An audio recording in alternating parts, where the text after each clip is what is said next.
The purpose of this record is to show you how to use your imagination to achieve your every desire. Most men are totally unaware of the creative power of imagination and invariably bow before the dictates of facts and accept life on the basis of the world without. But when you discover this creative power within yourself, you will boldly assert the supremacy of imagination and put all things in subjection to it. When the man speaks of God in man, he is totally unaware that this power called God in man is man's imagination. This is the creative power in man. There is nothing under heaven that is not plastic as potter's clay to the touch of the shaping spirit of imagination.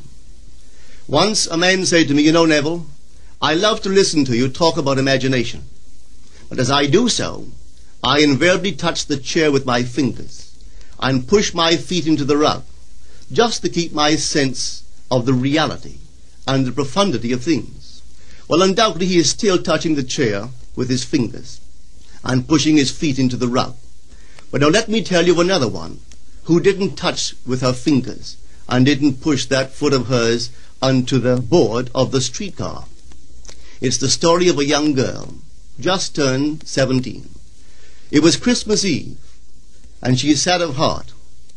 For that year, she had lost her father in an accident, and she's returning home to what seemed to be an empty house. She was untrained to do anything, so got herself a job as a waitress. This night is quite late, Christmas Eve. It's raining. The car is full of laughing boys and girls home for their Christmas vacation. And she couldn't conceal the tears. Luckily for her, as I said, it was raining. So she stuck her face into the heavens to mingle her tears with the rain.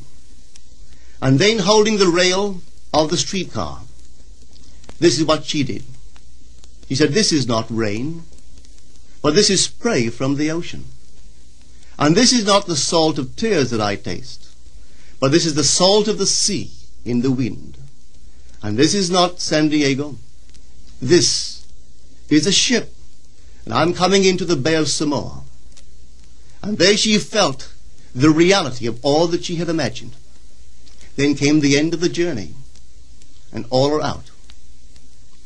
10 days later, this girl received a letter from a firm in Chicago saying that her aunt, several years before, when she sailed for Europe, deposited with them $3,000 with instructions that if she did not return to America, this money should be paid to her niece. They had just received information of the aunt's death and were now acting upon her instructions. 1 month later, this girl sailed for Samoa. As she came into the bay, it was late that night, and there was salt of the sea in the wind. It wasn't raining, but there was spray in the air, and she actually felt what she felt 1 month before, only this time she had realized her objective. Now this whole record is technique. I want to show you today how to put your wonderful imagination right into the feeling of your wish fulfilled, and let it remain there and fall asleep in that state. And I promise you from my own experience, you will realize the state in which you sleep if you could actually feel yourself right into the situation of your fulfilled desire and continue therein until you fall asleep. As you feel yourself right into it, remain in it until you give it all the tones of reality, until you give it all the sensory vividness of reality. As you do it, in that state, quietly fall into sleep. And in a way you will never know, you could never consciously devise the means that will be employed, you will find yourself moving across a series of events leading you towards the objective realization of this state. Now here is a practical technique. The first thing you do, you must know exactly what you want in this world. When you know exactly what you want, make as lifelike a representation as possible of what you would see and what you would touch and what you would do, and physically moving in such a state. For example, suppose I wanted a home, but I had no money, but I still know what I want. without taking anything into consideration, I would make as lifelike a representation of the home that I would like, with all the things in it that I would want. And then, this night, as I would go to bed, I would, in a drowsy, sleepy state, the state that borders upon sleep, I would imagine that I am actually in such a house, that were I to step off the bed, I would step upon the floor of that house. Were I to leave this room, I would enter the room that is adjacent to my imagined room in that house. And while I am touching the furniture and feeling it to be solidly real, and while I am moving from one room to the other in my imaginary house, I would go sound asleep in that state. And I know that in a way I could not consciously devise, I would realize my house. I have seen it work time and time again. If I wanted promotion in my business, I would ask myself what additional responsibilities would be mine were I to be given this great promotion. What would I do? What would I say? What would I see? How would I act? And then in my imagination, I would begin to see and touch and do and act as I would outwardly see and touch and act were I in that position. If I now desired the mate of my life, were I now in search of some wonderful girl or some wonderful man, what would I actually find myself doing that would imply that I have found my state? For instance, suppose now I was a lady. One thing I would definitely do, I would wear a wedding ring. I would take my imaginary hands, and I would feel the ring that I would imagine to be there. And I would keep on feeling it until it seemed to me to be solidly real. I would give it all the sensory vividness I am capable of giving anything. And while I am feeling my imaginary ring, which implies I am married, I would sleep. This story is told us in the Song of Songs, or the Song of Solomon. It is said, "At night on my bed, I sought him whom my soul loveth. I found him whom my soul loveth, and I would not let him go, until I brought him into my mother's house, right into the chamber of her that conceived me." If I would take that beautiful poem and put it into modern English, into practical language, it would be this. While sitting in my chair, I would feel myself right into the situation of my fulfilled desire. And having felt myself into that state, I would not let it go. I would keep that mood alive, and in that mood I would sleep. That is, taking it right into my mother's chamber, into the chamber of her that conceived me. You know, people are totally unaware of this fantastic power of the imagination. But when man begins to discover this power within him, he never plays the part that he formerly played. He doesn't turn back and become just the reflective life. From here on in, he is the affecter of life. The secret of it is to center your imagination in the feeling of the wish fulfilled and remain therein. For in our capacity to live in the feeling of the wish fulfilled lies our capacity to live the more abundant life. Most of us are afraid to imagine ourselves as important and noble individuals, secure in our contribution to the world, just because at the very moment that we start our assumption, reason and our senses deny the truth of our assumption. We seem to be in the grip of an unconscious urge which makes us cling desperately to the world of familiar things and resist all that threatens to tear us away from our familiar and seemingly safe moorings. But I appeal to you to try it. If you try it, you will discover this great wisdom of the ancients, for they told it to us in their own strange, wonderful, symbolical form. But unfortunately, you and I misinterpreted their stories and took it for history when they intended it as instruction to simply achieve our every objective. You see, imagination puts us inwardly in touch with a world of states. These states are existent, they are present now, but they are mere possibilities while we think of them. But they become overpoweringly real when we think from them and dwell in them. You know, there's a wide difference between thinking of what you want in this world and thinking from what you want. Let me tell you, when I first heard of the strange and wonderful power of the imagination, it was in 1933 in New York City. An old friend of mine taught it to me. He turned to the 14th of John, and this is what he read. In my Father's house are many mansions. If it were not so, I would have told you. I go to prepare a place for you. And if I go and prepare a place for you, I will come again and receive you unto myself, that where I am, there ye may be also. He explained to me that this central character of the Gospels was human imagination. That mansion was not a place in some heavenly house, but simply my desire. If I would make a living representation of the state desired, and then enter that state and abide in that state, I would realize it. At the time, I wanted to make a trip to the island of Barbados in the West Indies, but I had no money. He explained to me that if I would that night, as I slept in New York City, assume that I was sleeping in my earthly father's house in Barbados, and go sound asleep in that state, that I would realize my trip. Well, I took him at his word and tried it. For 1 month, night after night, as I fell asleep, I assumed I was sleeping in my father's home in Barbados. At the end of my month, an invitation from my family came, inviting me to spend the winter in Barbados. I sailed for Barbados the early part of December of that year. From then on, I knew I had found this Savior in myself. The old man told me that it would never fail. Even after it happened, I could hardly believe that it would not have happened anyway. That's how strange this whole thing is. On reflection, it happens so naturally.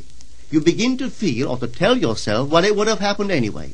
And you quickly recover from this wonderful experience of yours. It never failed me if I would give the mood, the imagined mood, sensory vividness. I could tell you unnumbered case histories to show you how it works. But in essence, it's simple. You simply know what you want. When you know what you want, you're thinking of it. That is not enough. You must now begin to think from it. Well, how could I think from it? I am sitting here, and I desire to be elsewhere. How could I, while sitting here physically, put myself in imagination at a point in space removed from this room and make that real to me? Quite easily. My imagination puts me in touch inwardly with that state. I imagine that I am actually where I desire to be. Now, can I tell that I am there? There is only one way to prove that I am there. For what a man sees when he describes his world is as he describes it relative to himself. So what the world looks like depends entirely upon where I stand when I make my observation. So if, as I describe my world, it is related to that point in space I imagine that I am occupying, then I must be there. I am not there physically, no, but I am there in my imagination, and my imagination is my real self. And where I go in imagination and make it real, there I shall go in the flesh also. When in that state I fall asleep, it is done. I have never seen it fail. So this is the simple technique on how to use your imagination to realize your every objective. Here is a very healthy and productive exercise for the imagination. Something that you should do daily. Daily relive the day as you wish you had lived it, revising the scenes to make them conform to your ideals. For instance, suppose the day's mail brought disappointing news. Revise the letter. Mentally rewrite it and make it conform to the news you wish you had received. Or suppose you didn't get the letter you wish you had received. Write yourself the letter and imagine that you received such a letter. Let me tell you a story that took place in New York not very long ago. In my audience sat this lady who had heard me numberless times. And I was telling the story of revision. that man, not knowing the power of imagination, he goes to sleep at the end of his day, tired and exhausted, accepting as final all the events of the day. And I was trying to show that man should, at that moment, before he sleeps, he should rewrite the entire day and make it conform to the day he wished he had experienced. Here is the way a lady wisely used this law of revision. It appears that 2 years ago she was ordered out of her daughter-in-law's home. For 2 years there was no correspondence. She had sent her grandson at least 24 presents in that interval, but not one was ever acknowledged. Having heard the story of revision, this is what she did. As she retired at night, she mentally constructed 2 letters. One she imagined coming from her grandson, and the other from her daughter-in-law. In these letters they expressed deep affection for, and wondered why she had not called to see them. This she did for 7 consecutive nights, holding in her imaginary hand the letter she imagined she had received, and reading these letters over and over until it aroused within her the satisfaction of having heard. Then she slept. On the 8th day she received a letter from her daughter-in-law. On the inside there were 2 letters, one from her grandson and one from the daughter-in-law. They practically duplicated the imaginary letters that this grandmother had written to herself 8 days before. This art of revision can be used in any department of your life. Take the matter of health. Suppose you were ill. Bring before your mind's eye the image of a friend. Put upon that face an expression which implies that he or she sees in you that which you want the whole world to see. Just imagine he is saying to you that he has never seen you look better, and you reply, I have never felt better. Suppose your foot was injured. Then do this. Construct mentally a drama which implies that you are walking, that you're doing all the things that you would do if the foot was normal, and do it over and over and over until it takes on the tones of reality. Whenever you do in your imagination that which you would like to do in the outer world, that you will do in the outer world. The one requisite is to arouse your attention in a way and to such intensity that you become wholly absorbed in the revised action. You will experience an expansion and refinement of the senses by this imaginative exercise, and eventually achieve vision in the inner world. The abundant life promised us is ours to enjoy now, but not until we have the sense of the Creator as our imagination can we experience it. Persistent imagination, centered in the feeling of the wish fulfilled, is the secret of all successful operations. This alone is the means of fulfilling the intention. Every stage of man's progress is made by the conscious, voluntary exercise of the imagination. Then you will understand why all poets have stressed the importance of controlled, vivid imagination. Listen to this one by the great William Blake. In your own bosom you bear your heaven and earth, and all you behold, though it appears without, it is within, in your imagination, of which this world of mortality is but a shadow. Try it, and you too will prove that your imagination is the Creator.